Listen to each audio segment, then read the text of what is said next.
అందరికీ నమస్కారం అండి ఫ్రెండ్స్. మనం ఈ 2024 ఒక మంచి నిర్ణయం తీసుకుందాం. అదేంటంటే వినాయక చవితి సందర్భంగా అందరూ చాలామంది ప్లాస్టర్ ఆఫ్ ప్యారిస్ తోటి విగ్రహాలను అయితే ఆ, పెట్టడం జరుగుతుంది. కానీ ఈ సంవత్సరం నుంచి మనం మారుదాం, ఒక ప్రయత్నం చేద్దాం, ఒక ముందడుగేద్దాం. ఏంటంటే మట్టి విగ్రహాలతో తయారు చేసినవి వినాయక చవితికి మనం ఉపయోగిస్తాం అన్నమాట. అంటే మట్టితో తయారు చేసిన విగ్రహాలను మనం పందిర్లో పెట్టి వాటికి పూజ కార్యక్రమాలు చేద్దాం. దీనివల్ల ఏంటంటే మనం పర్యావరణాన్ని కాపాడిన వాళ్ళం అవుతాం. అలాగే నీరు గట్ట కలుషితం కాకుండా, అంటే నదులు, పెద్ద పెద్ద కాలువలు కూడా కలుషితం కాకుండా కూడా మనం నివారించవచ్చు అనమాట.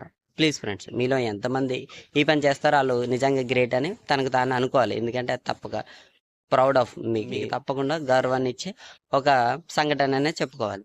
కాబట్టి ప్రతి ఒక్కరు మట్టి విగ్రహాలను పెట్టే ప్రయత్నం దిశగానే వెళ్ళాలి. ఈ వీడియో కానీ నచ్చితే, అలాగే ఈ టాపిక్ పై మీ అభిప్రాయాన్ని కామెంట్ బాక్స్లో తెలియజేయండి. అలాగే ఛానల్ని సబ్స్క్రైబ్ చేసుకోండి. జై హింద్.